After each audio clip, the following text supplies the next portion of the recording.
రండి, ఈ సమయంలో దేవుని యొక్క వాక్యంలో నుండి ప్రభు యొక్క బలలో ప్రవేశించే మునుపు వ్యక్తిగతంగా మన జీవితాలు పరీక్షించుకుని ఎవరికి వారు పరీక్షించుకుని ప్రభు యొక్క బలలో ప్రవేశించక మునుపు దేవుని యొక్క వాక్యంలో నుండి ఒక మాటను మనం జ్ఞాపకం చేసుకుంటూ వద్దాం. ప్రకటన గ్రంథము 4వ అధ్యాయం మొదటి వచనం. ప్రకటన గ్రంథము 4వ అధ్యాయం మొదటి వచనం. అందరం కలిసి చదువుకుందాం. ప్రకటన గ్రంథం 4వ అధ్యాయం మొదటి వచనం. ప్రభు యొక్క వాక్యంలో నుండి ప్రకటన గ్రంథం 4వ అధ్యాయం మొదటి వచనం. ఇక్కడ మనం చూస్తూ వద్దాము. ఈ సంగతులు జరిగిన తర్వాత నేను చూడగా, అదిగో పరలోకమందు ఒక తలుపు తెరవబడినను, మరియు నేను మొదటి విన స్వరము ఘోరధ్వనిని నాతో మాట్లాడుతూ ఉంటుంది. ఆ మాట్లాడినవాడు ఇక్కడికి ఎక్కిరమ్ము, ఇక మీదట జరగవలసిన వాటి నీకు కనపరిచదని నేను. దేవుని యొక్క వాక్యం ఇక్కడ మనం జాగ్రత్త గమనించినట్టయితే ప్రియులారా, ఒక శ్రేష్టకరమైన మాట ఇక్కడ బైబిల్లో రాయబడుతూ వచ్చింది. ఏంటి మాట అని అంటే, ప్రకటన గ్రంథం 4వ అధ్యాయం మొదటి వచనము దేనికి సూచనగా ఉంది చెప్పండి? సంఘం వెంకటన్న మీరు అటు లాస్ట్లో కూర్చోండి, లాస్ట్ చైర్లో కూర్చోండి. ఇంకెవరు రారు కదా, దాంట్లో కూర్చో. కాబట్టి దేవుని యొక్క వాక్యాన్ని చూసినట్టే బైబిల్లో ఒక మాట రాయబడుతూ వచ్చింది. ఏంటి మాట అంటే, ప్రకటన గ్రంథం 4వ అధ్యాయం మొదటి వచనం 3వ అధ్యాయం వరకు కూడా చివరి వరకు సంఘం ఎలా ఉండాలి, ఎలా సరి చేసుకోవాలి, సంఘం ఉండాల్సినటువంటి కోణాలు ఏంటనేది ప్రకటన గ్రంథం 3వ అధ్యాయం చివరి వరకు దాదాపు 22వ వచనం వరకు కూడా ప్రకటన గ్రంథం సెలవిస్తూ వస్తుంది. 3వ అధ్యాయం 22వ వచనం వరకు సంఘం ఎలా ఉండాలి, భూమి మీద ఉన్నప్పుడు సంఘం ఎలా ఉండాలన్నది ప్రకటన గ్రంథం 3వ అధ్యాయం 22వ వచనం వరకు తెలియపరచబడుతుంది. సరే, ప్రకటన గ్రంథం 3వ అధ్యాయం 22వ వచనం నుండి తెలియపరచబడుతుంది మొదటి అధ్యాయం నుండి. సరే, ఒక మాట చూసినట్లయితే 4వ అధ్యాయం మొదటి వచనానికి వచ్చేసరికి మారిపోయింది. 3వ అధ్యాయం చివరి వచ్చిన వరకు ఏమో సంఘం భూమి మీద ఎలా ఉండాలో తెలియపరచబడుతుంది. 4వ అధ్యాయం కాండ నుంచి వచ్చేసేసరికి సంఘం ఎత్తబడే విధానం చూస్తున్నాం. 4వ అధ్యాయం మొదటి వచనం సంఘం ఎత్తబడుతుంది. 4వ అధ్యాయం మొదటి వచనం తర్వాత నుండి సంఘం ఎత్తబడిన తర్వాత ఏం చేయాలన్నది ప్రకటన గ్రంథం 4వ అధ్యాయం 2వ వచనం కాడి నుంచి దరిదాపు 5వ అధ్యాయం 6వ అధ్యాయం వరకు రాయబడుతూ వస్తుంది నాకు తెలుసు. సరే, 5వ అధ్యాయం 6వ అధ్యాయం రాయబడుతుంది.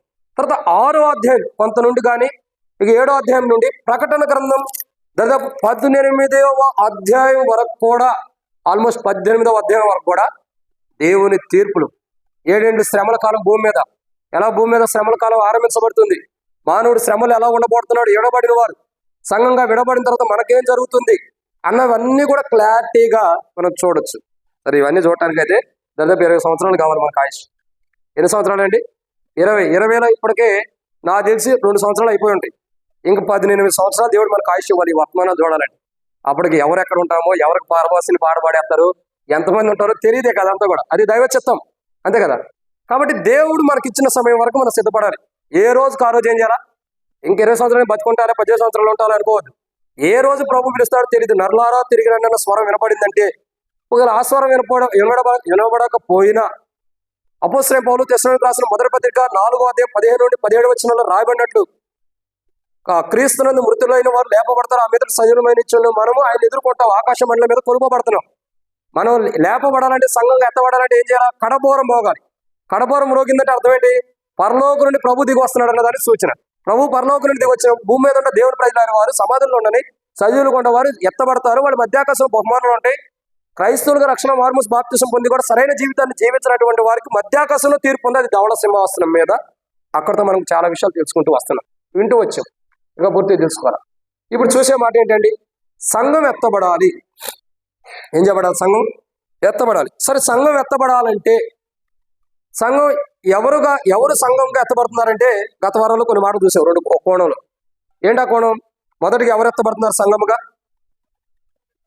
మరణము కానీ అంటే నిద్రిస్తున్నారు కానీ మరణం కాదు. అది మరణం కాని నిద్రలో ఉండేవారు, అంటే సమాధుల్లో ఉండేవారు మరణం కాని నిద్రలో ఉంటారు. అంటే ఇంకా వాళ్ళు జీవిస్తున్నారు. వారిలో ఒక సూచనగా చూస్తూ వచ్చాము ఎలీషా సమాధులు ఉన్నప్పటికీ ఎలీషా యొక్క దైవజనుడు ప్రవక్త అయిన ఎలీషా యొక్క దేహములకు, ఆ ఎముకలకు పాత పెట్టిన వాడు తగిలినప్పుడు చచ్చినవాడు ఎమ్మటే తిరిగి లేస్తాడు. అది మనం చూస్తూ వచ్చాం.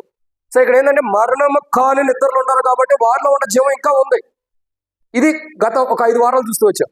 గత 3 వారాల క్రితం కూడా ఇంకో మాట చూస్తూ వచ్చాం. ఏంటన్నమాట? 2వ కోణం చూస్తున్నాం. ఎవరు ఎత్తబడతారంటే 2వ కోణం ఎవరు? సజీవులే కానీ, అంటే రక్షణ మార్మోసు బాప్తిసం పొందిన వాళ్ళలో క్రీస్తు యొక్క జీవాన్ని కాపాడుకుని రక్షణ మార్మోసు బాప్తిసం పొందిన మనకేమైనా పరలోక రాజ్యం ఉందా అనుకోకుండా ప్రతిరోజు వాక్యానుసారంగా సిద్ధపడి వాక్యపు వెలుగులో జీవిస్తూ ప్రభువుని హత్తుకుని ఉన్నటువంటి వారు, అంటే క్రీస్తు యొక్క జీవం కలిగిన వారు ఎత్తబడతారు. ఎక్కడికి? ఎక్కడి నుంచి ఎవరైనా ఎత్తబడతాం? రక్షించబడ్డాం కాబట్టి. మధ్యాకాశానికి వెళ్ళిన తర్వాత సంఘముగా పరలోకానికి తీసుకొని పోబడతాం. అలా విడవబడిన తర్వాత ఏం జరిగింది? మధ్యాకాశంలో మనం విడవబడ్డామంటే నరకానికి వెళ్తున్నట్టు. మధ్యాకాశంలో విడవబడకుండా బహుమానం పొందుకుని వెళ్తున్నామంటే అర్థం ఏంటి? పరలోక రాజ్యానికి వెళ్తున్నట్టు. ఇప్పుడు సంఘం ఎక్కడికి వెళ్ళాలి చెప్పండి? ఎత్తబడిద్ది, కానీ ఎక్కడికి వెళ్ళాలా? పరలోక రాజ్యంలో ప్రవేశించాలి. సంఘం నరకానికి అయితే ఉపయోగం ఉంది? సంఘం నరకం కంటే అర్థం ఏంటి చెప్పమంటారా? రక్షించబడి మారుమోసు బాప్తిసం పొందిన వ్యక్తి యొక్క జీవితాన్ని సరిగ్గా కాపాడుకోలేకుండా బలలో అవిధేయతగా పాల్గొని, ఆ బల్ల అంటే ఏంటో కూడా, ప్రభు యొక్క దేహం అంటే ఏంటో కూడా తెలుసుకోకుండా అవివేకులై అజ్ఞానంతో బలలో పాల్గొన్నప్పుడు ఓ రోజు మనం నరకానికి తప్ప పరలోక రాజ్యానికి వెళ్ళాం. అంటే బలలో పాల్గొన్న అవివేకంతో పాల్గొంటే నరకానికి తప్ప పరలోక రాజ్యం. అసలు పరలోక రాజ్యానికి వెళ్ళాలంటే ఏం చేయాలా? ఇప్పుడు సేవకులు ఎంత బోధించని, ఎంత వాక్యం చెప్పని, మనం ఎంతన్నా వినని, దేని కొరకు చెప్పండి?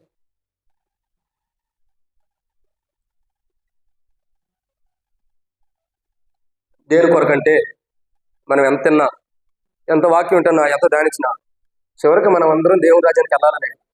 ఆ దేవుని రాజ్యాన్ని మనం కోల్పోతే ఇంకేం వెళ్తాం దేవుని రాజ్యానికి? మీకు అర్థమవుతుందండి? ఆ దేవుని రాజ్యాన్ని కోల్పోతే ఇంకా దేవుని రాజ్యం ఎక్కడ ఉంది మనకి? అందుకే బైబిల్ ఒక మాట ఉంది, జీవ గ్రంథం ముందు రాయబడినటువంటి పేరు అది తుడిచిపెట్టడానికి అవకాశం ఉంటుంది. ఎవడి పేరైనా జీవ గ్రంథం ముందు రాయబడిన ఎళ్ళ వాడు మండుచున్న అగ్నిగుణంలో పడవేయబడి, ఇది రెండో మరణం. అస్సలైంది మనకి ఇక్కడి నుంచి స్టార్ట్ అయ్యింది. ఏంటి అంటే రెండో మరణం నుండి తప్పించుకోవడానికి ఈ వాక్యం అంతా కూడా. మనం రక్షించబడ్డాము అంటే ప్రభు యొక్క ముద్ర మన మీద ఉంది. మనం దేవుని బిడ్డలైనంత మాత్రాన 12 మంది శిష్యులు ఒకడు కాదా? ఒకడైనంత మాత్రాన ఆ స్థితిని కాపాడుకున్నాడా?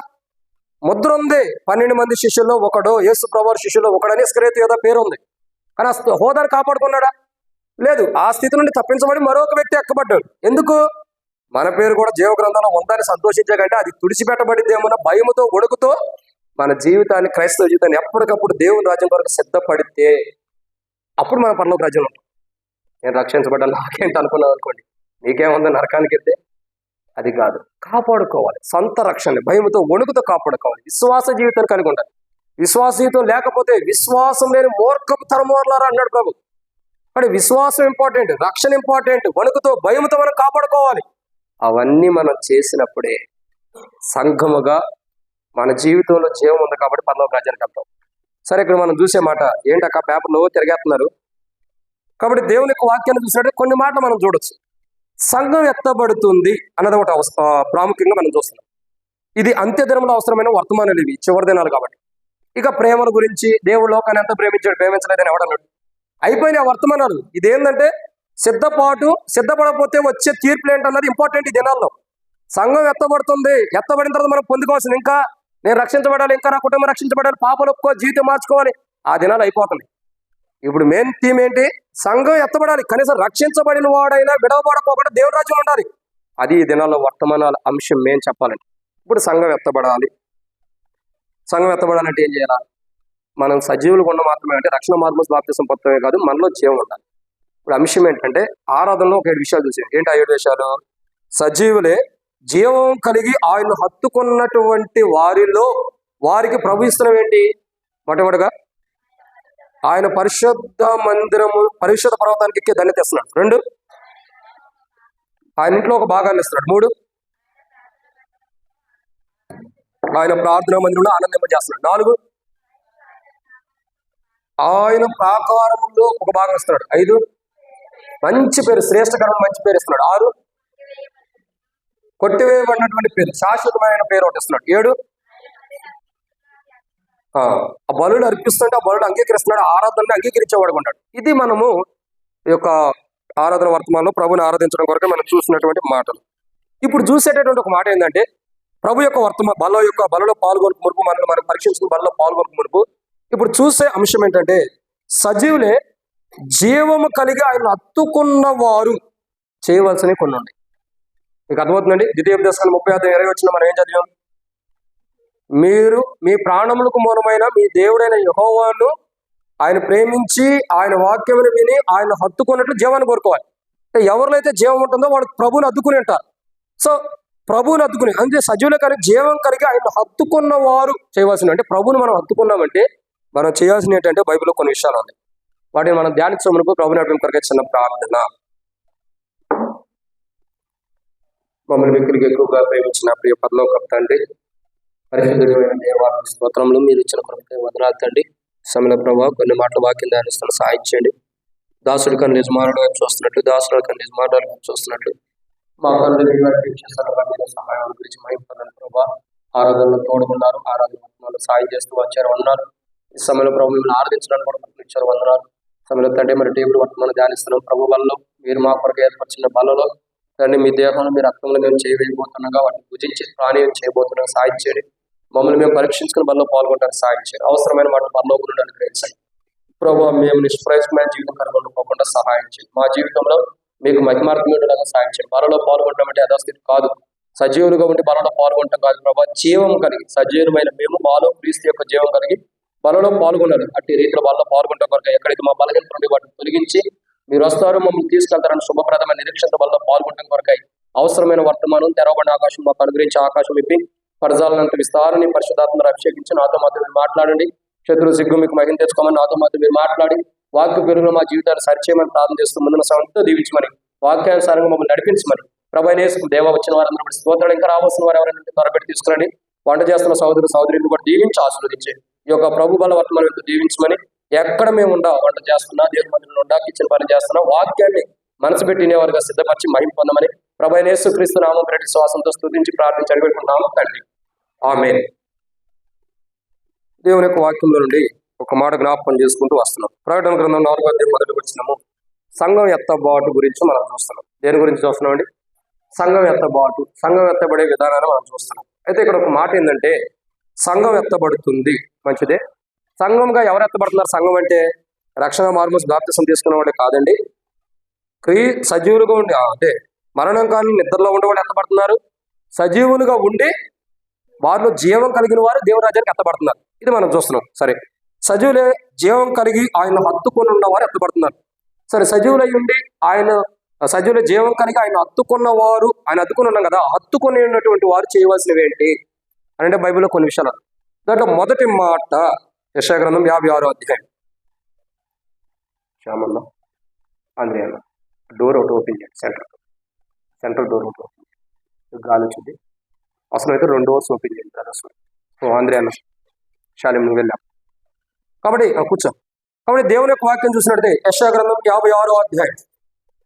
యెషయా గ్రంథము 56వ అధ్యాయము సజీవులే కానీ జీవం కలిగి ఆయన హత్తుకునే వారు చేయవలసినవి అంటే ప్రభువుని మనం హత్తుకుని ఉన్నాడంటే మనం చేయవలసినవి ఏంటి?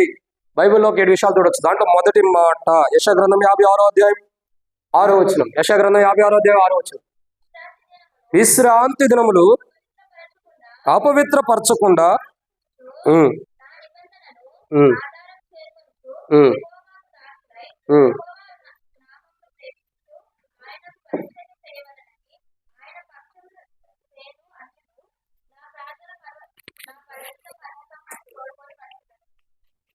అయిందమ్మా.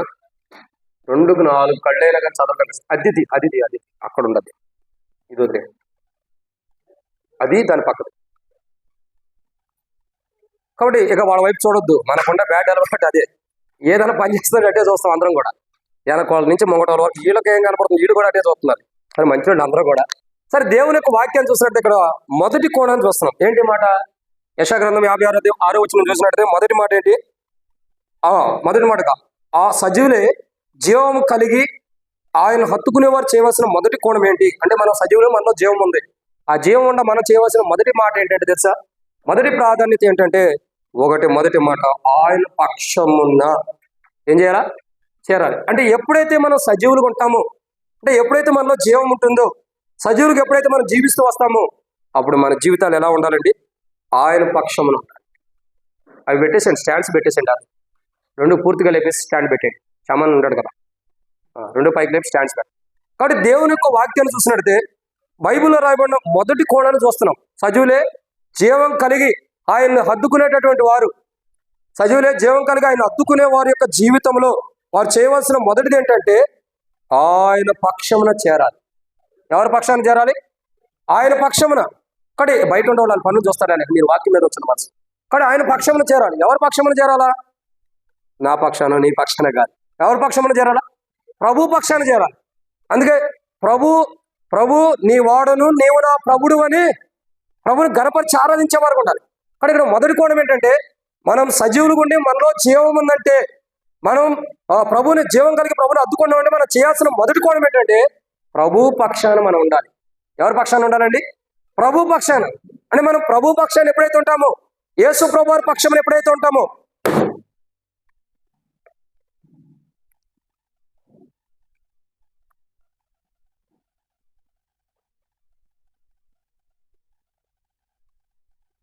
అయిందాక సరే. కాబట్టి మనం ఎప్పుడైతే ప్రభు పక్షాన ఉంటామో అప్పుడు మన జీవితాలు ఏం జరుగుతూ వస్తాయి అంటే మన జీవితాలకు ఎంతో క్షేమంగా ఉంటుంది, మనం సజీవులుగా ఉంటాం, మనలో జీవం ఉంది, ప్రభుని అద్దుకుని ఉన్నాం. కాబట్టి మనం ప్రభు పక్షాన ఉండటం ద్వారా సంఘముగా మనం ఎత్తబడతాం. ఏం చేయబడతామండి? సంఘముగా ఎత్తబడతాం. అంటే మనం ప్రభు పక్షాన్ని లేనప్పుడు ఇప్పుడు చూడండి బైబిల్లో చాలా మంది యొక్క జీవితాల్లో మొదటి కోణాన్ని మనం చూస్తున్నాం. ఎవరు ప్రభు పక్షాన్ని లేరు? ఎవరు లేరు ప్రభు పక్షాన? చూడండి ఎవరు లేరు? ప్రభు పక్షాన్ని లేని వారు ఎవరన్నా చెప్పగలుగుతారా? ఎవరు? నాకు తెలిసి మొదటి రాజుల గ్రంథంలో ఒక కోణంలో చూస్తాం. ఎవరు అని అంటే మొదటి రాజుల గ్రంథం 19వ అధ్యాయం మొదటి 2 వచనాల్లో చూసినట్లయితే ప్రభు పక్షాన్ని లేని వారు ఎవరో కనపడుతుంది. ఎవరు ప్రభు పక్షాన్ని లేని వారు అంటే యెజబెలు యొక్క జీవితాన్ని మనం చూస్తున్నాం. ఎవరిని చూస్తున్నామండి?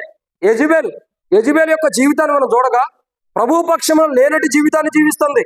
యెజబెలు ఏం చేస్తూ వస్తుందంటే ఇశ్రాయేలు ప్రజలకు రాజుగా ఉన్నటువంటి ఒక భర్త యొక్క భార్య అయ్యున్నప్పటికో రాణి అయ్యున్నప్పటికీ ఆమె జీవితం ఎలా ఉందంటే ఒక మాటలో చెప్పాలంటే బయలుదేవతల్ని విగ్రహాల్ని ఆరాధించడానికి ఇష్టపడుతుంది. నిజమైన దేవుడు, మహోన్నతుడైన దేవుడు, సర్వసృష్టికి ఆది సంభూతుడైన దేవుణ్ణి ఆరాధిస్తున్నటువంటి ప్రవక్తలు కానీ ఆరాధించడానికి ఉన్నటువంటి వారిని కానీ చంపేస్తూ వస్తుంది. అదే మాట ఏలియా అంటాడు, అయ్యా నేను నీ ప్రవక్తలందరూ చంపివేయబడగా నేను ఒక్కడే నీకు భూమి మీద ప్రవక్తలాగా ఉంటుంది అంటాడు. అప్పుడు దేవుడు అంటాడు నువ్వు ఒక్కడే కాదు ఏలియా, నీకు తెలవకుండా ఇంకా కొంతమంది నేను దాచిపెట్టాను. నీకు తెలవకుండా ఇంకా కొంతమంది నేను దాచిపెట్టా. సరే ఇక్కడ గమనించాల్సింది ఏంటి? యెజబెలు యొక్క మనస్తత్వం, యెజబెలు యొక్క ఉద్దేశాలు, యెజబెలు యొక్క ఆలోచనలు, యెజబెలు యొక్క ప్రవర్తన అంతా మనం తేటగా చూసినప్పుడు దేవుని పక్షమున లేకుండా బయలుదేవతల పక్షము నుండి యెజబెలు అనేక మంది బయలుదేవతలను ఆరాధించడానికి తప్పుదావను పట్టించింది. యెజబెలు ఏం చేస్తూ వచ్చిందండి? తప్పుదావను పట్టించింది. అంటే దేవుని ఇశ్రాయేలు ప్రజలు ఎవరండి? దేవుని బిడ్డలు. దేవుని బిడ్డలు ఎవరి పక్షాన ఉండాలా?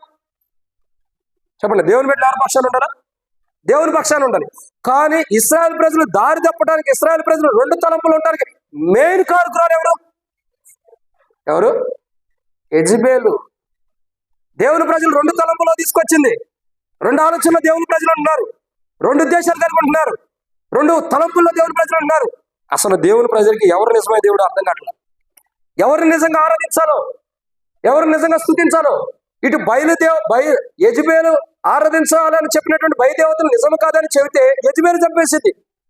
లేదా ఒకవేళ నిజదేవుడు యెహోవా అయితే శాపం మన మీదకి వచ్చిందేమో. ఒకవేళ యెజబెలు దేవుడే నిజమైన దేవుడు అయితే యెహోవా నిజమైన దేవుడు కాకపోతే మళ్ళీ ఈ దేవుడు కాదన్నందుకు శాపం వచ్చిందేమో. 2 తలంపులు ఉన్నారు, 2 తలంపుల్లో. అప్పుడు ఏలియా చెబుతాడు, మీరు ఇశ్రాయేలు ప్రజలారా 2 తలంపులు ఎందుకు మీరు ఉండాలా? బయలు దేవుడు నిజమైతే ఆయన ఆరాధించండి, యెహోవా నిజమైతే ఆయన ఆరాధించండి. ఒక సూచనే, 2 బలులు అర్పిస్తాం దేవునికి. మీరు మొదట అర్పించండి. ఎవరు బలి అర్పించినప్పుడు ఆకాశం నుండి అగ్ని వచ్చి బలిపీఠాన్ని దహించేస్తుందో వాళ్ళు నిజమైన దేవుడు. మీరందరూ దాదాపు 400 చిల్లర ప్రవక్తలు ఉంటారు, మీరు ఆరాధించేసుకోండి. 400 మంది దేవుడికి మొరపెడుతుంటే ఏ దేవుడు ప్రార్థన ఉంటే ఎంతానికి ఏ దేవుడు ప్రార్థన. అదే విషయంలో దేవుడు చెబుతూ వస్తాడు కదా, మహోన్నతుడైన దేవుడు యెషయా గ్రంథంలో అంటాడు, మీరు పూజించే దేవతలు విగ్రహాలను పడుతున్నాయి, చెవులు ఉంటే కానీ, వెళ్ళే ముక్కుంటే కానీ, వాసన చూడలేవు, నోరు ఉంటే కానీ, మాట్లాడలేవు, కళ్ళు ఉంటే కానీ, చూడలేవు, కాళ్ళు ఉంటే కానీ, నడలో చెయ్యి ఉంటే కానీ ఏ పని చేయలేము. అలాంటి దేవుడికి మీరు ఆరాధన చేస్తున్నారు. ఎవరికి? అలాంటి దేవుడికి మీరు ఆరాధన చేస్తున్నారు. అవి వ్యర్థమైనవి. నిజంగా మన దేవునికి ఉన్న గొప్ప పేరు ఏంటిది చెప్పండి? ఏంటి పెద్ద చెప్పండి. మన దేవునికి ఉన్న మొదటిది చాలా గొప్ప పేరు ఏంటి చెప్పండి? పెద్ద చెప్పండి. వినుచున్నవాడు మన దేవుడు. ఇంకా ఇవి చెప్పండి. ఆ? ఉన్నవాడు. ఇంకా రక్షకుడు, ఇంకా సర్వశక్తిమంతుడు, ఇంకా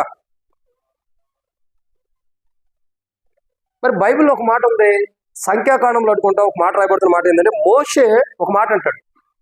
ఏమంటాడంటే మోషే గురించి ఒక మాట రాయబడింది ఏంటంటే అతడు కెరూబుల సెరూబుల నుండి కానీ దేవుని యొక్క సన్నిధిలో నుండి కానీ దేవుని యొక్క ప్రత్యక్షతలో నుండి కానీ అతడు ధర్మశాస్త్రంలోని కూడా వింటూ యెహోవా స్వరమును వినేను అంటే అర్థం ఏంటండి? మన దేవుడు ఎలాంటి వాడంటే మాట్లాడే దేవుడు. ఎలాంటి దేవుడు? మాట్లాడే దేవుడు. ఆయన ఎన్ని చెప్తారు మీరు, ఉన్నవాడు అనువాడు, అవి బైబిల్లో ఉన్నాయి. అసలు మొదట ఆ దేవుడు ఎలాంటిది? మోషేతో మాట్లాడతాడు. మోషే నేను ఉన్నవాడను అనువాడను. ఆయన మాట్లాడకపోతే మోషేకి ఎట్లా తెలుసు ఆయన ఉన్నవాడు అనువాడని? అవునా కదండి? తన ప్రజలు వారి పాపను రక్షించడానికి ఒక నా కుమారుని పంపుతున్నాను ఆయన మాట్లాడబట్టేగా ఆయన రక్షకుడని మనం అనగలుగుతున్నాం. ఇంకా అంటే ఇవన్నీ మనం చెప్పగలుగుతున్నాం అంటే దేవుడు మాట్లాడటానికి ఇక్కడ రాయబడింది. మొదటగా దేవుడు ఎలాంటి వాడు? మాట్లాడే దేవుడు. ఆయన మన దేవుడికున్న మొదటి పేరు ఏంటంటే మాట్లాడే దేవుడు. నువ్వు ఎక్కడికైనా వెళ్ళు, బైబిల్ ఎంతనో చదువు, ప్రార్థన ఎంతనో చేయి, నీతో ఖచ్చితంగా మాట్లాడతాడు ఆయన, నిన్ను విడిచిపెట్టి వెళ్ళడు. అది ఆయనకున్న గుణలక్షణం. ఆయనకున్న, నాకు తెలిసి ఆయనకున్న మొదటి పేరు ఏంటంటే మాట్లాడే దేవుడు. ఆ మాట రుజువేంటి చెప్పమంటారు? ఆదిలోనే ఆదిలో ఉన్న వ్యక్తి ఎవరు? ఆదాం. ఆదాం ఎక్కడ ఉన్నాడు? ఏదైనా తోటలో ఉన్నాడు. ఆ ఏదైనా తోట నుండి ఆదాం దగ్గరికి ప్రభు వచ్చి ఏం చేస్తున్నాడు? మాట్లాడుతున్నాడు, మౌనంగా ఉన్నాడు. సరిగ్గా చెప్పండి, మళ్ళీ అడుగుతున్నా, సరిగ్గా చెప్పండి. ఏం చేస్తున్నాడు? మాట్లాడుతూ వస్తున్నాడు. అంటే అక్కడ మరి ఆదాముతో దేవుడు మాట్లాడుతున్నాడు కాబట్టే కానీ మాట్లాడే దేవుడు అని. ఆదామును సృజించిన తర్వాత ఏం జరుగుతూ వచ్చింది? ఆదామును కదా, ఆదాము సృజించబడిన తర్వాత దేవుడు అతనితో మాట్లాడతలేదా? మొట్టమొదటిగా అంటాడు, అయ్యా ఇదిగో ఈ తోట వనంలో ఏదైనా మాట్లాడి, మొదటి కోణంలో మనం చూసిన తోట వనంలో నిరభ్యంతరం నువ్వు ఏదైనా తినవచ్చు, ఆ మంచి చెడ్డ తెలివి నుంచి ఫలాన్ని ముట్టి తినదు అన్నాడు. అంటే అక్కడ దేవుడు మాట్లాడుతున్నాడు. మన దేవునికున్న మొదటి గుణ లక్షణం, మొదటి గొప్పతనం ఏంటంటే మాట్లాడే దేవుడు. నువ్వేం మాట్లాడినా వింటాడు, నీతో మాట్లాడతాడు కూడా, నీతో మాట్లాడతాడు. అదే తిమోతికి అంటాడు, కాశ్మీర్ నుండి కన్యాకుమారి వరకు యాత్ర చేశా, చిన్న దేవుడి దగ్గర పెద్ద దేవుడి దగ్గర ఆశీర్వాదాలు అయిపోయాడు, కానీ చిన్న దేవుడి దగ్గర కూడా వెళ్ళా. మొక్కను దేవుడు అంటే లేడు, మొక్కను గుడి అంటే లేదు, అందరి దగ్గరికి వెళ్ళా. ఏ దేవుడు మాట్లాడతాడని చూసి ఏ దేవుడు మాట్లాడలేదు. ఇటు కాదు, చచ్చిపోదామని చెప్పని ఎక్కడికెక్కాడు? చార్మినార్ ఎక్కాడు. చార్మినార్ ఎక్కి దూకపోతుంటే భయం వచ్చిందంట. ఏంటి ఆ భయం అంటే, ఒరే నువ్వు కింద నుంచి పడతావు, ఏదో ఒక వెహికల్ వెళ్తావు ఉంటాయి. ఇప్పుడంటే చార్మినార్ పక్క కూడా వెళ్తున్నాయి రూట్, ఒకప్పుడు చార్మినార్ మధ్యలో కూడా వెళ్ళే కొన్ని వెహికల్. కాబట్టి అది మా యొక్క యవన ప్రాయంలో సంగతి లేదు, మీ సంగతి. కాబట్టి అట్లా వెళ్తా ఉంటే ఏం చేసేవాళ్ళు? ఒకవేళ దూకుతావు, ఏదో ఒక పడి మీద నువ్వు పడ్డావు అనుకో, సావుకోకుండా కాలు చేయరిగితే కుంటోడు పోయి ఉండాలి, నీకు ఇంకోటి సేవ చేయాలి. ఇటు కాదు గబక్కన దిగొచ్చి ఏం చేసాడు? సికింద్రాబాద్ రైల్వే స్టేషన్ దగ్గర ఒక రూమ్ తీసుకున్నాడు. అప్పుడు ఏమనుకున్నాడు? ఈ బాధ అంతా దేనికి? చక్కగా రైల్వే ట్రాక్ మీద పడుకుని చచ్చిపోదామని నిర్ణయం తీసుకున్నాడు. ఎట్టయినా సావాలి, ఏ దేవుడు మాట్లాడుతున్నా. అప్పుడు ఆ యొక్క రెతిఫల్ బస్ స్టాప్ అని ఒకటి ఉండేది. ఆ మార్గంలో పైన ఒక వాక్యం రాసింది. ఆ వాక్యాన్ని చదివి ఎవరో చెబితే హెబ్రోన్కి వచ్చాడు. హెబ్రోన్కి రాగానే ఒక దాసుడు వాక్యం చెప్పడంతోనే హృదయ ప్రేరేపణతో కరిగించబడిన వాడే మాట్లాడే దేవుడిని నమ్మేశాడు. ఇంటికి వెళ్ళిన తర్వాత దాసుడు ఒక కొత్త నిబంధన ఇస్తే, ఇంటికి వెళ్ళిన తర్వాత అంటే ఎక్కడికి? లాడ్జీ తీసుకున్నాడు. ఆ రూమ్ లోకి వెళ్ళి ఈ కొత్త నిబంధన చదువుతుంటే దేవుడు మాట్లాడుతుంటే, దేవుడు దర్శిస్తుంటే, దేవుని స్వరం వినపడుతుంటే గంతులేస్తున్నాడంట లోపల. ఎక్కడ? ఆ రూమ్ లో గంతులేస్తున్నాడంట. అటు పడుకున్నాడు, ఇటు తెలుతున్నాడు, ఇటు తొలుతున్నాడు, కేకలు పెడుతున్నాడు. ఎంతో సంతోషం పట్టలేకపోతున్నాడు. ఏంటి ఆ సంతోషం అంటే, మాట్లాడే దేవుడు నాతో మాట్లాడుతున్నాడు, నేను పొందుకున్న దేవుడు అలాంటి వాడు. ఆ దేవుడు ఎవరైనా కలిగి ఉండే ఈరోజు కాశ్మీర్ మొదలుకొని కన్యాకుమారి వరకు తిరిగా, ఎక్కడ నాతో మాట్లాడే దేవుడు? ఈయన మాట్లాడాడు, ఆరంభించాడు క్రైస్తవ జీవితం. దాదాపు 50 సంవత్సరాలు సేవ చేశాడు. 50 సంవత్సరాలు పైన చేశాడు. ఈ లోకయాత్రలో ఘనమైన రీతిలో ప్రభు దగ్గరికి వెళ్ళాడు. ఎందుకు ఈ మాట చెబుతున్నామంటే, మాట్లాడే దేవుడు. కానీ మొదటగా ఆ మాట్లాడే దేవుడు పక్షమని మనం ఉంటే, ఆయన మాట్లాడుతున్నాడు కాబట్టి ఆయన పక్షమని మనం ఉంటే మన జీవితాలకు ఎంతో శ్రేష్టకరమైన ఆశీర్వాదం. యెజబెల్ ఏం చేసిందండి? తన సొంత నిర్ణయాన్ని ఏర్పరిచింది, సొంత ఉద్దేశాన్ని ఏర్పరిచి ఏం చేసింది? బయలుదేవతలను ఆరాధించాలి, లేకపోతే చంపేస్తాను. ఎంతో మంది దేవుని ప్రవక్తలు చంపుతూ వచ్చింది. నిజమైన దేవుని వైపు ప్రజలు ఆరాధించుకోకుండా చేసి ఎంతో మందిని చంపుతూ వచ్చింది. అంటే దేవుని పక్షాన్ని ఎవరు ఉండకుండా చేసింది. కానీ దేవుని పక్షాన ఎంతమంది ఉంటారన్న దానికి సూచన చెప్పనా? అంటే సాతాను వైపు ఎంతమంది ఉంటారు, దేవుని పక్షాన ఎంతమంది ఉంటారన్న సూచన చెబుతున్నాడు. ఇప్పుడు బయలు దేవతల వైపు ఎంతమంది ఉంటారు? యెజబెల్ పక్షమున 430 మంది దాకా ఉంటారు. సరే, అక్కడ ఇంకొక 400 మంది ప్రవక్తలు ఉంటారు. మీరు జాగ్రత్తగా ఇంటికి వెళ్ళిన తర్వాత చదవండి గ్రంథం. మొత్తం దాదాపు 800 మంది ప్రవక్తలు దాకా ఉంటారు అక్కడ, బయలుదేవతలకు కానీ వాటికి సంబంధించిన వారు. మరి దేవుని పక్షాన ఎంతమంది ఉంటారు? ఎంతమంది? ఎవరో ఒక్కడు, ఏలియా. ఇప్పుడు సాతాను వైపు ఎంతమంది ఉంటారు? సరే 400 మంది అనుకుందాం. 400 మంది ఒక పక్షాన ఉంటే దేవుని వైపు ఎంతమంది ఉంటారు? ఈ లోకం అంతే. ఈ లోకంలో దేవుని పక్షాన ఉండేది అంతమంది. లోకంలో ఉండే వాళ్ళు అందరూ దేవుని పక్షాన ఉంటారు. మనం అనుకుంటాం వాళ్ళు రక్షించబడాల, వీళ్ళు రక్షించబడాల, వాళ్ళు వీళ్ళు అంటాం. దేవుడు ఎవరికి తన జగత్పునాది వేయబడక ముందు రక్షణ ఇవ్వాలని కోరుకున్నాడో వాళ్ళే రక్షించబడతారు. అర్థమవుతుందండి? ఇక్కడ మనం గమనించాల్సిన కోణం ఏంటి? మొదటి కోణము. ఇంకా మొదటి దాంట్లోనే ఉన్నాం. ఏంటి మొదటి కోణం అంటే? సజీవులే కానీ జీవం కలిగిన వారు, ప్రభువును హత్తుకొని ఉన్నటువంటి వారు చేయవలసిన మొదటి పని ఏంటి? ఆయన పక్షాన ఉండాలి. అప్పుడు వాళ్ళు ఎత్తబడిన జీవ కిరీటాన్ని పొందుతారు, నీతి కిరీటాన్ని పొందుతారు. ఇక్కడ మొదటి కోణం ఏంటి? ఆయన పక్షమున మనం ఉండాలి. ఎవరి పక్షాన? ప్రభు పక్షాన. ఎప్పుడైతే ప్రభు పక్షమున ఉంటాను, ప్రభు వైపు ఉంటామో అప్పుడు ఖచ్చితంగా మన జీవితాలు ఏమైతే మేలు ఉంటుంది. ఇప్పుడు చూడండి, బయలు ప్రవక్త అంటే యెజబెల్ పక్షంలో కొంతమంది ఉంటారు. వాళ్ళకి ఏం చేయబడుతూ వచ్చింది తెలుసా మీకు? ఆకాశం నుండి అగ్ని వచ్చింది. మొదట బయలు ప్రవక్తలు ఆరాధన చేశారు, ఒళ్ళు పోసుకున్నారు, రక్తాలు కారేటట్టు ప్రార్థన చేశారు దేవుడి వల్ల. అయిపోయింది, ఇక మీ టైం అయిపోయింది, సంధ్యావేళ వచ్చేస్తుంది, ముగింపోతుంది కాబట్టి నేను బలి అర్పిస్తారండి అని చెప్పి పడిపోయిన బలిపీఠాన్ని కట్టి మళ్ళీ ఏరియా ఏం చేశాడు తెలుసా? ఆ బలిపీఠం కింద నీళ్లను కూడా పోపించాడు. ఏం చేశాడు? నీళ్లు పోపించాడు. మళ్ళీ ఒకవేళ నేను నుప్పు అగ్గి పెట్టాను, నుప్పు రాజేశాను అంటారేమోనని నీళ్లు కూడా పోపించి పైన బలి పశువును వధించి పెట్టి పడిపోయిన బలిపీఠాన్ని కట్టి ఆ బలిపీఠం మీద వధించబడి పశువుని పెట్టి ఇక మొదలేశాడు. ఏమని? అబ్రహాము దేవా, యాకోబు దేవా, ఇస్సాకు దేవా, యాకోబు యొక్క దేవా, ఉన్నవాడు అనువాడునైన తండ్రి అని ప్రార్థన చేస్తుంటే ఆకాశం నుండి అగ్ని వచ్చి బలిపీఠాన్ని ఏం చేసింది? దహించేది. అప్పుడు ప్రజలకు కనువిప్పు కలిగింది. యెహోవాయే నిజమైన దేవుడు, యెహోవాయే నిజమైన దేవుడు, యెహోవాయే నిజమైన దేవుడు అని అప్పుడు ప్రజలు దేవుడిని ఆరాధిస్తున్నారు. అప్పటి వరకు ఏదే చెప్పిన మాట ఒక్కడింటున్నా, అయ్యా నిజమైన దేవుడు ఉన్నాడు, ఆయన ఉన్నవాడు అనువాడు, ఆయన మాట్లాడే దేవుడు, ఆయన పక్షాన్ని మీరు ఉండండి, ఆయన బయలు ప్రవక్తను ఆరాధిస్తే ఇష్టపడేవాడు కాదని చెబుతుంటే ఒక్కడిల్లా. ఎప్పుడైతే ఆకాశం నుండి అగ్ని వచ్చిందో ఏం జరిగిందండి? అప్పుడు విన్నారు. ఆ తర్వాత ఏం జరిగింది? బయలు పక్షాన, యెజబెల్ పక్షాన ఉన్న వారి జీవితాలు ఏం జరిగింది? ఏమి నష్టపోతాం కదక్క, అసలు జరిగింది నేను చెబుతా చూడండి. యెజబెల్ పక్షాన ఉన్న వారు ఏమయ్యారు? వాళ్ళని పట్టుకుని చంపివేయబడ్డారు. వాళ్ళు యెజబెల్ పక్షాన ఉన్న వాళ్ళు ఏం చేయబడ్డారు? చంపివేయబడిన అనుభవం వచ్చేసింది. ఎందుకు ఈ అనుభవం అంటే? మన జీవితంలో దేవుని పక్షమున మనం లేకపోతే ఒక రోజు దేవుని యొక్క రాజ్యంలో మనం తప్పించబడి మన మరణం అంటే ఆత్మ మరణం, రెండో మరణానికి మనం అర్హులమై రక్షించబడ్డ, మారుమూసి పొందిన, బాప్తిసం తీసుకున్నా దేవుని పక్షాన మనం ఉండనప్పుడు మనం ఒక రోజు సజీవులు ఉంటూ క్రీస్తు యొక్క జీవం కలిగి దేవుని అద్దుకుని దేవుని పక్షాన మనం ఉండనప్పుడు ఒక రోజు మనం ఎక్కడికి వెళ్తున్నామండి? నిత్య నరకానికంటే మన ఆత్మ నరకంలో పడుతుంది. ఇప్పుడు మన ఆత్మ రక్షించబడిందని సంతోషిస్తాం, కానీ ఒక రోజు మన ఆత్మ నరకానికి వెళ్తే పరలోకానికి వెళ్తే ప్రభు తెలుస్తాడు. అలా నరకానికి మనం వెళ్ళకూడదంటే, సంఘంగా ఎత్తబడి పరలోక రాజ్యంలోకి మనం వెళ్ళాలంటే మొట్టమొదటి మనం ఏం చేయాలా? ఆయన పక్షాన ఉండాలి. ఇది మొదటి మాట. ఇక రెండో విషయం చూద్దాం. యెషయా గ్రంథం 56వ అధ్యాయం. యెషయా గ్రంథం 56వ అధ్యాయం.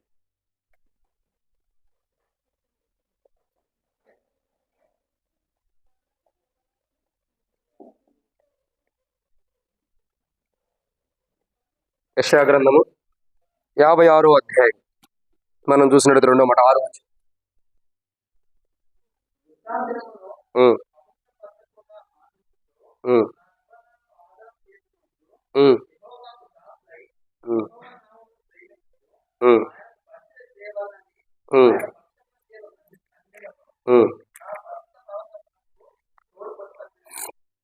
రెండో కోణాన్ని చూస్తున్నాం. సజీవులే జీవము కలి ఆయన అద్దుకున్న వారు చేయవలసిన రెండో కోణం ఏంటంటే, మొదటిగా ఆయన పక్షం ఉంటారు, రెండోదిగా అప్పుడు ఆయన పక్షం తెలిసి సంఘం కట్టబడి పరలోకానికి. రెండో కోణం ఏంటంటే రాయబడిన మాట, ఆయన నామమును ఏం చేయాలా? ఆ ఆయన నామమును ప్రేమించాలి. యెహోవా నామమును ప్రేమించొచ్చు. అంటే ఎప్పుడైతే మనం దేవుని నామాన్ని ప్రేమిస్తామో అప్పుడు మన జీవితాల్లో ఖచ్చితంగా అంటే సజీవులుగా ఉండి క్రీస్తు యొక్క జీవం కలిగి దేవుని యొక్క నామాన్ని ప్రేమిస్తున్నాం కాబట్టి ఒక రోజు సంఘముగా మనం పరలోకానికి వెళ్తాం. అదే యేసు ప్రభువారు అంటాడు యోహాను సువార్త 14వ అధ్యాయం. యోహాను సువార్త 14వ అధ్యాయం 13వ వచనం కాడ నుంచి చదవండి. ఎవరైనా స్పీడ్గా చదివి. ఇంగ్లీష్ బైబిల్ ఉంటే చాలా. ఉమ్, ఉమ్, ఉమ్, ఉమ్, ఉమ్,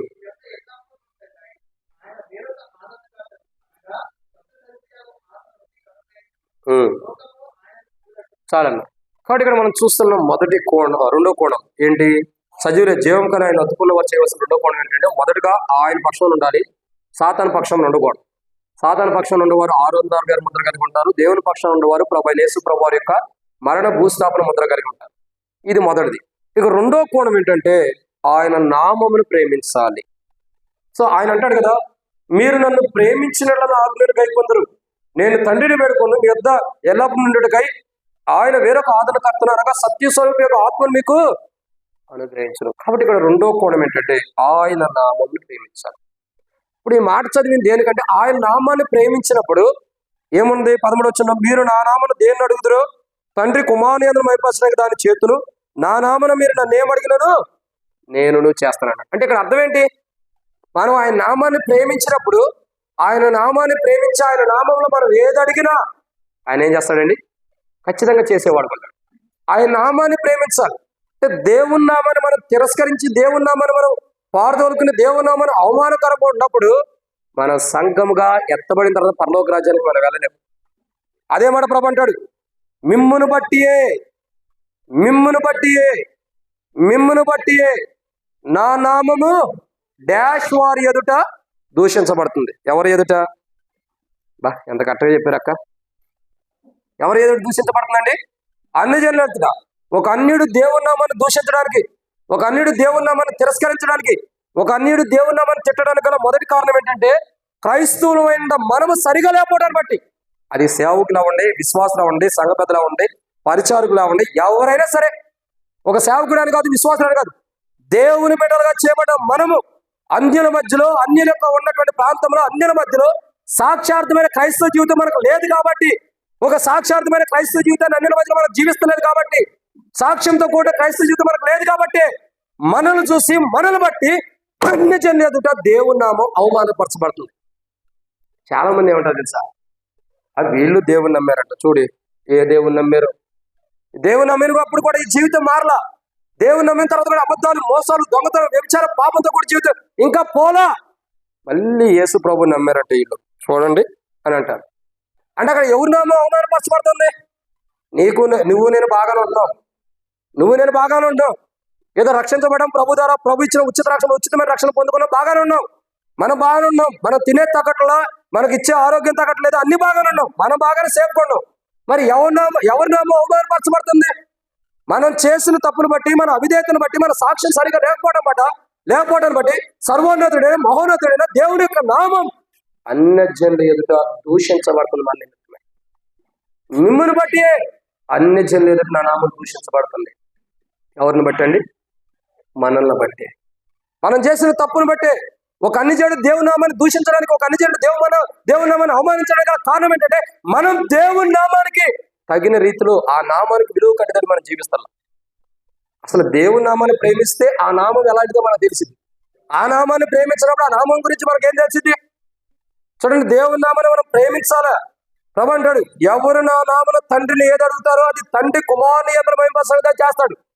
మీరు నా నామాన్ని నన్ను ఏమడిగినా నేను చేస్తానన్నాడు. ఎందుకు చెప్పండి? ఎందుకు? మనం ఆయన నామాన్ని ప్రేమిస్తున్నాం కాబట్టి, మనం ఏమడిగిస్తాడు? ఇప్పుడు మన జీవితాల్లో ఆయన నామమును ప్రేమించాలి. ఆయన నామాన్ని ప్రేమించినటువంటి వాడు ఆయన నామాన్ని అన్య జనుల ఎదుట అవమానం తెచ్చేవాడుగా, అన్య జనులు దూషించేటట్టుగా చేస్తున్నాడన్న వాళ్ళ దగ్గరికి వస్తున్నాం. మనం ప్రభువుల్లో పాల్గొనబోతున్న మన జీవితాలు ఒకసారి పరీక్షించుకుందాం. ఎంతవరకు మన జీవితం దేవుని సన్నిధిలో బాగుంది, మనం బలలో పాల్గొనడానికి ఎంత చక్కగా సిద్ధపడి వచ్చాం, అసలు దేవుని నామాన్ని ఎంత ప్రేమించి దేవుని మందిరానికి వచ్చాం. ప్రేమిస్తున్నామా లేదా? దేవుని నామాన్ని ప్రేమించడం, దేవుని ప్రేమించడం, దేవుని నామాన్ని ప్రేమించడం రెండు చాలా వ్యత్యాసాలు ఉన్నాయి. దేవుని ప్రేమించడం ఏంటంటే దేవుడు మనకి ఏదో ఇస్తాడని దేవుని ప్రేమిస్తాం. దేవుని నామాన్ని ప్రేమించడం ఏంటి? ఖచ్చితంగా ఈ దేవుడే నన్ను పరలోకాన్ని తీసుకెళ్తాడు, ఈయన తప్పితే మరొకరు లేదన్న ప్రేమ. మనం ఏం చేస్తున్నాం? మన దగ్గరికి వచ్చాం.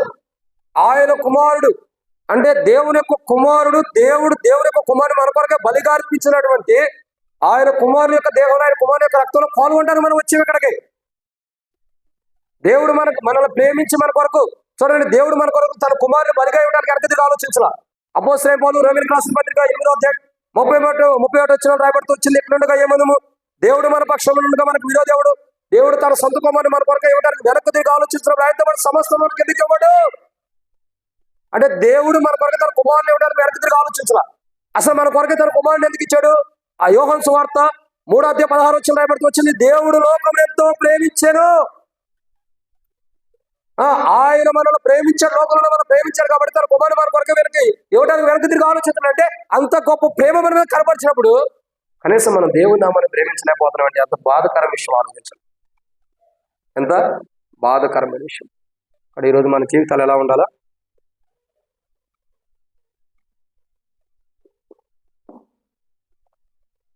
దేవుని ప్రేమించాలి, ఆయన నామాన్ని ప్రేమించాలి ప్రాముఖ్యంగా. ఎప్పుడైతే ఆయన నామాన్ని ప్రేమిస్తామో, ఎవరు ఆయన నామాన్ని ప్రేమిస్తారు?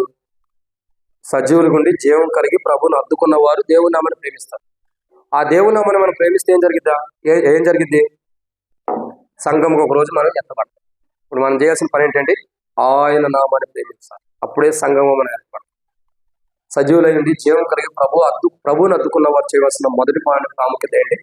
ఆయన పక్షాన్ని ఉండాలి, ఆయన మార్గం నుండి దారి తప్పిపోకూడదు. రెండోదిగా, సజీవులై ఉండి జీవం కలిగిన వారు ఆయన హత్తుకున్న వారు చేయాల్సిన రెండో పని ఏంటి? ఆయన నామాన్ని ప్రేమించాలి. మూడోదిగా, సజీవులై ఉండి జీవం కలిగినటువంటి వారు చేయవలసిన మూడో ప్రాముఖ్యత యెషయా గ్రంథము 56వ అధ్యాయం. యెషయా గ్రంథం 56వ అధ్యాయం 6వ వచనం. యెషయా గ్రంథం 56వ అధ్యాయం 6వ వచనం.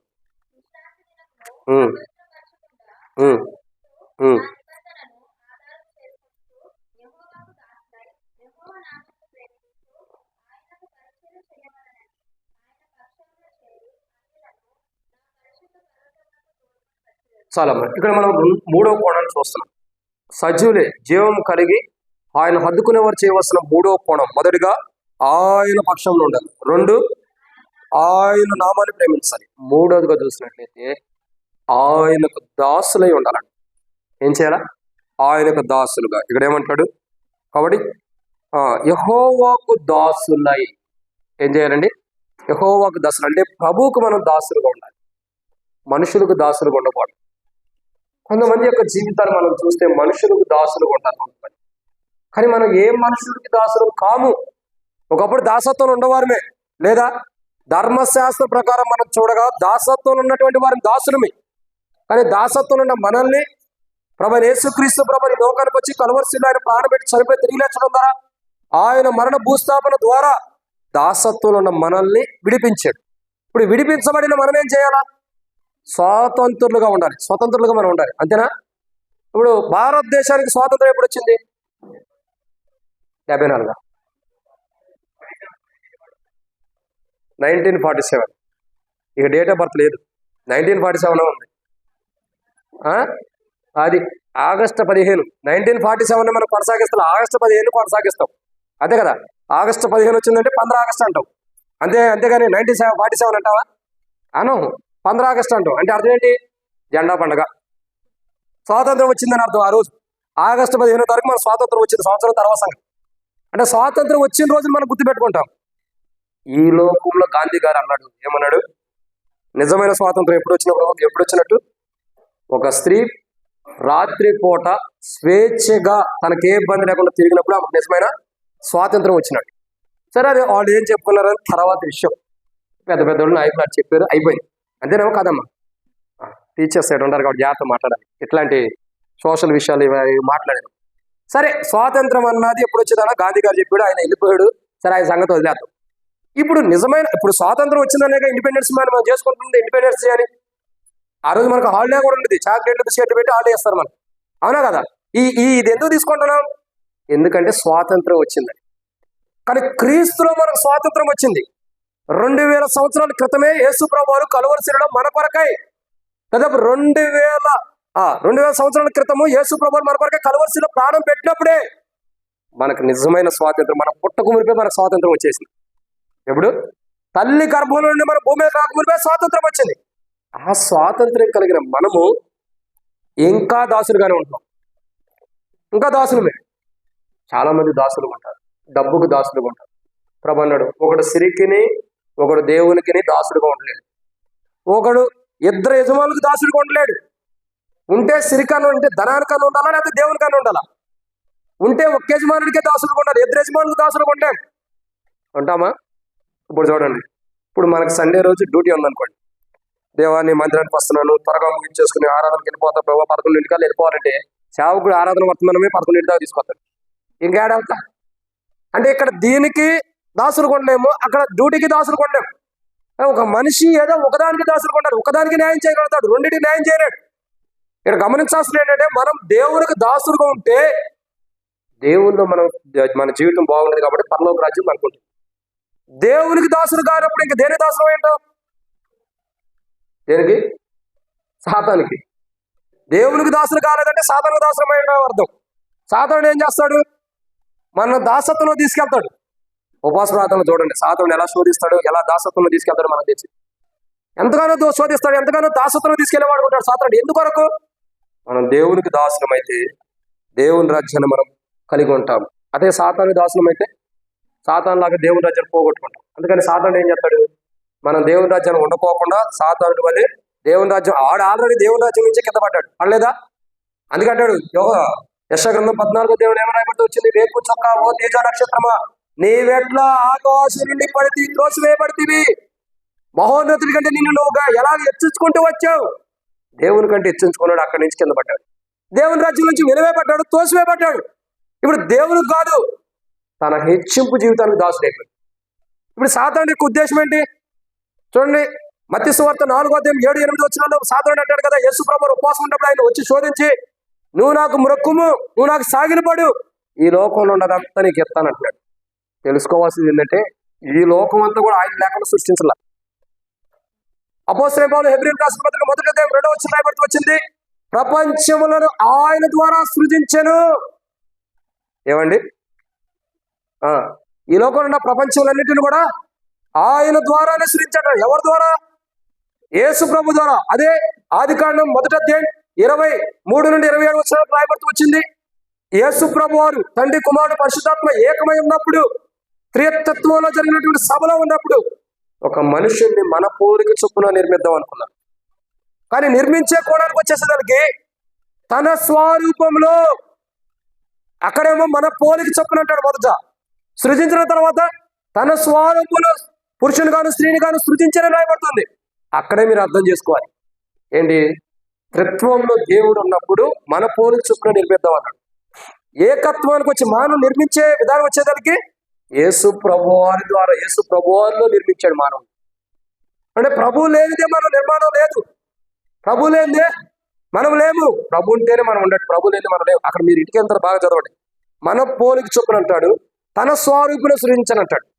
మన పోలిక చొప్పున త్రిత్వం, తర్వాత మనుషులు తన పోలిక అంటే యేసు ప్రభువారి యొక్క స్వరూపంలో. దాన్ని అపోస్తలుడైన పౌలు హెబ్రీయులకు రాసిన పత్రిక 1:2 వచనంలో పౌలు అంటాడు, ఏమంటున్నాడు?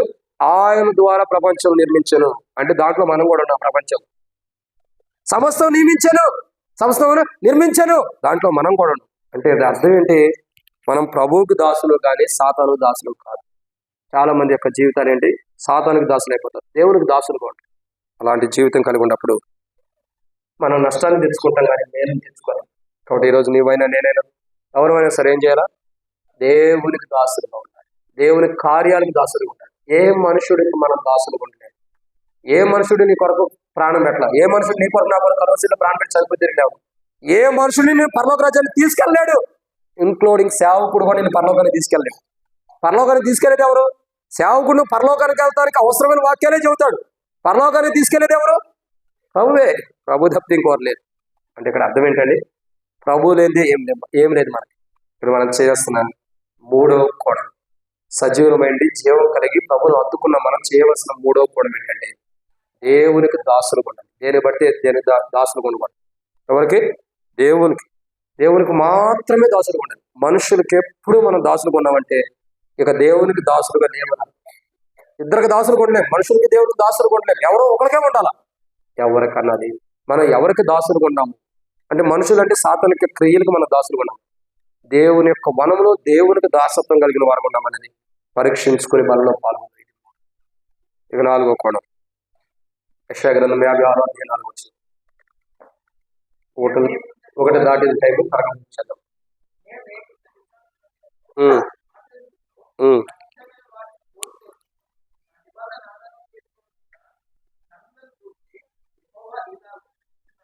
చాలా కాదు మనం చూస్తున్నాం. ఎన్నో మాటది 4. యెషయా గ్రంథం 56వ అధ్యాయం మనం చూసినట్లయితే 4వ వచనం ఏమన్నా పడుతుంది?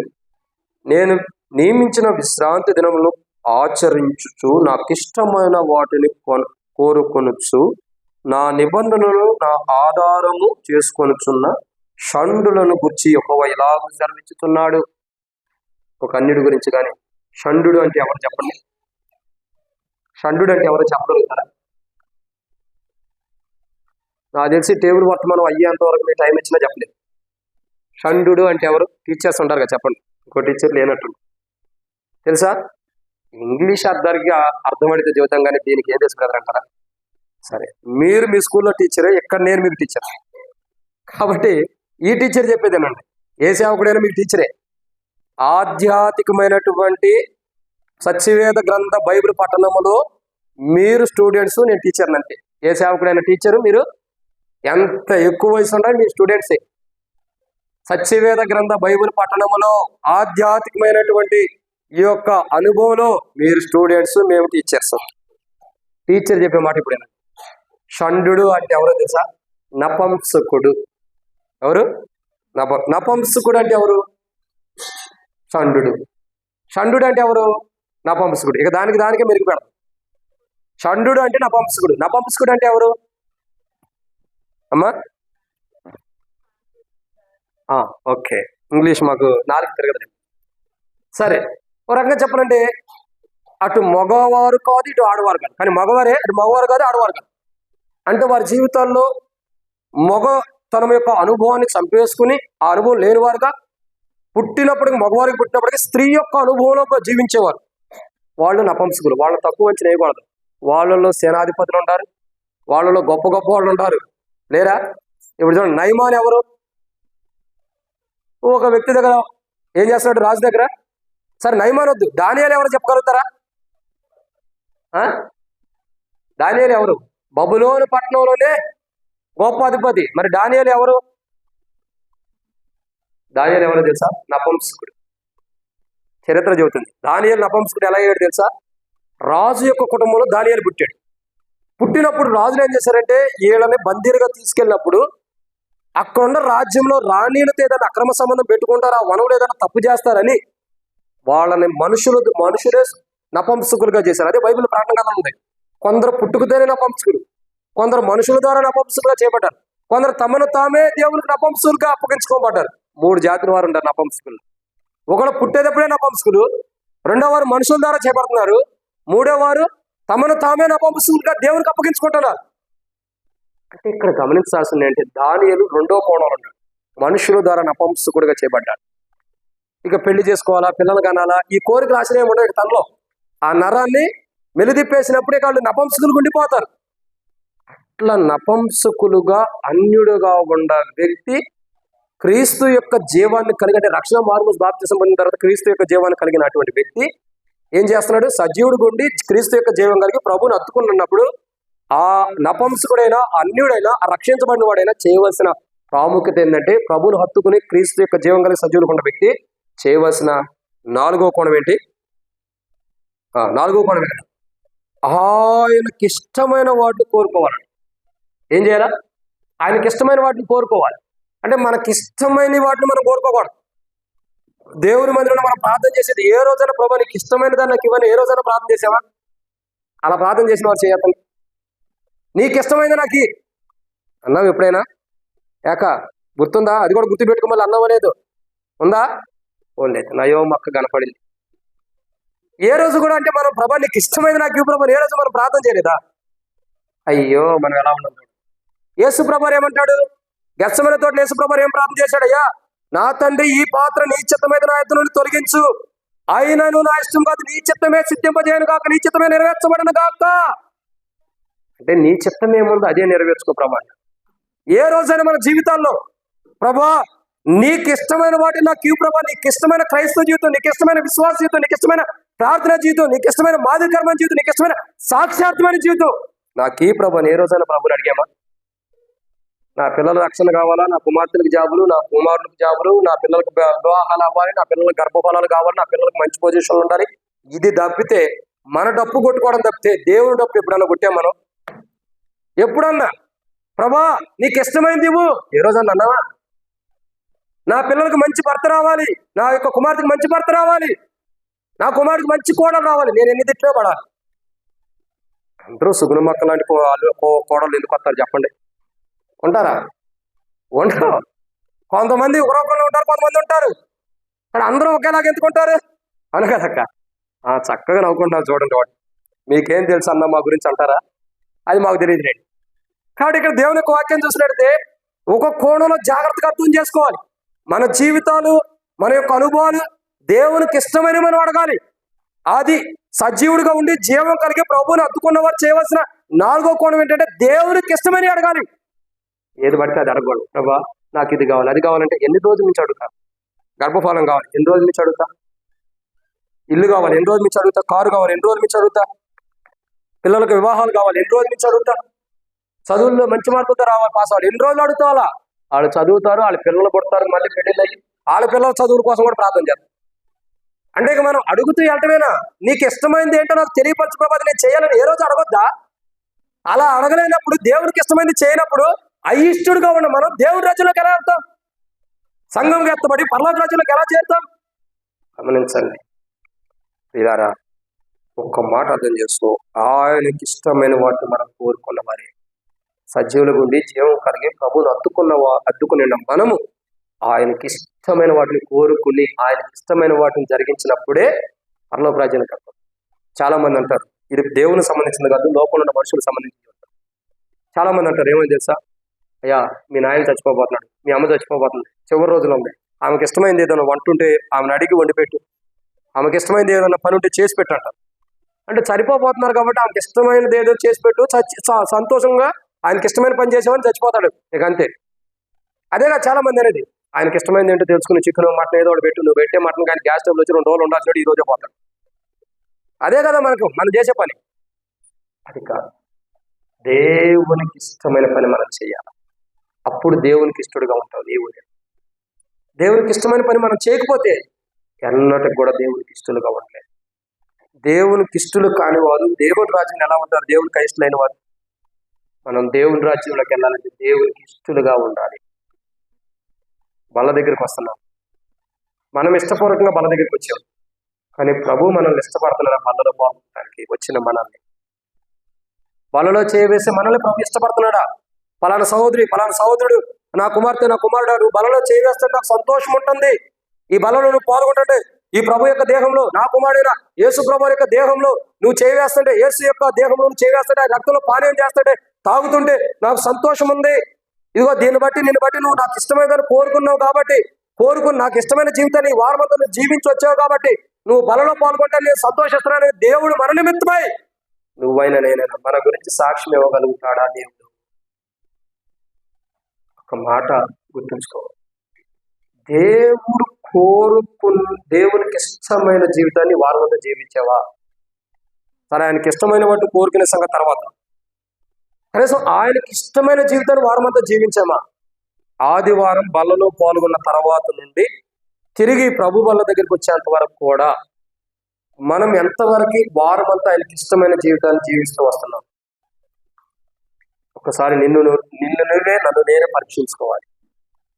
వారం అంతా ఆయనకి ఇష్టమైన జీవితాన్ని మనం జీవించుకోకుండా బల్ల దగ్గరకు వచ్చి బలలో పాల్గొంటే ఆయన ఇష్టపడతాడు.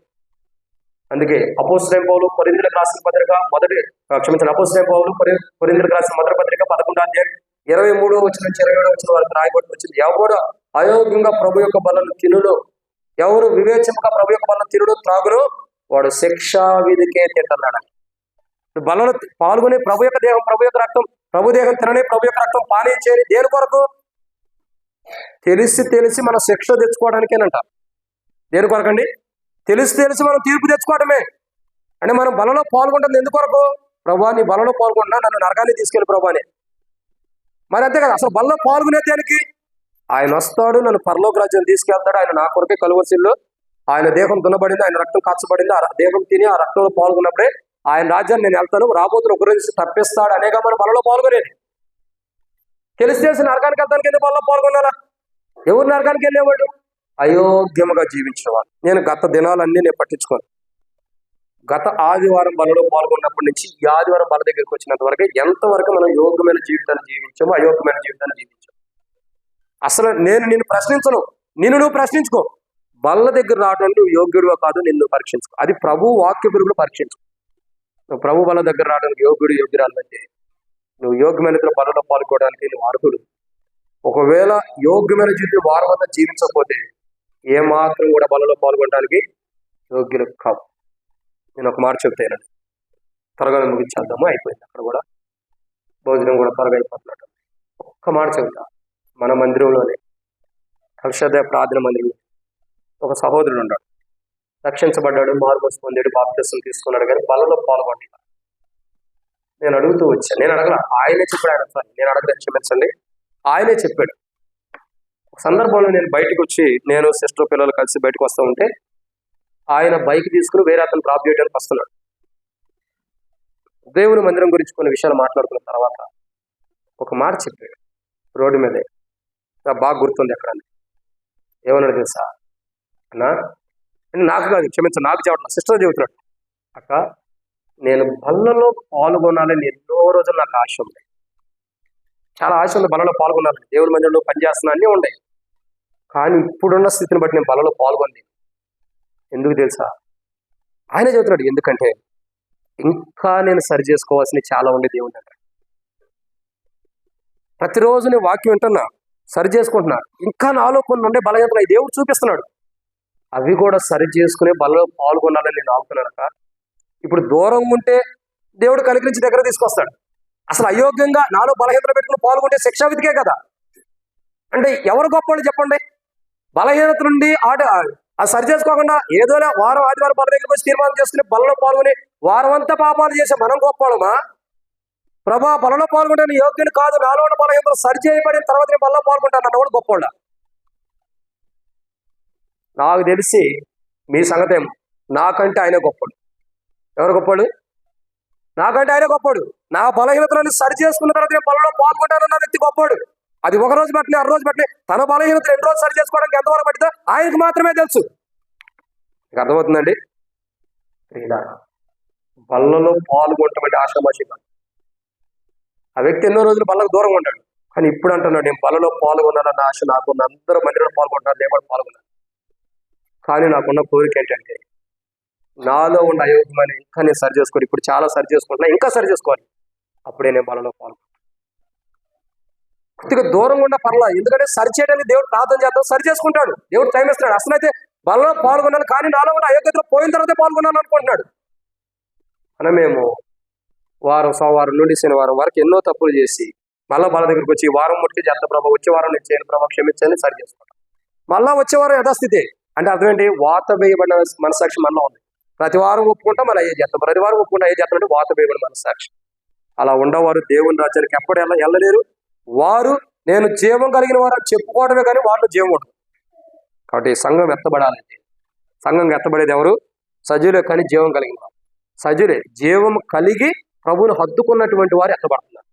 ఇదన్నమాట 4. అంటే ఆయనకి ఇష్టమైన వారికి, అంటే బలలో పాల్గొనడం కూడా ఆయనకి ఇష్టంగా ఉండాలి. మనల్ని బట్టి ఆయన కష్టపడకూడదు. వీళ్ళు ఎందుకు బలలో పాల్గొంటారని ప్రభు బాధపడకూడదు. మనం బలలో పాల్గొంటుంటే ప్రభు ఇష్టపడితే అప్పుడు మన జీవితం దేవుడికి మహిమకరంగా ఉంటుంది, ప్రభు కూడా సంతోషిస్తాడు. అలాంటి సంతోషం మనకు కావాలి. ఎన్నో మాట 4.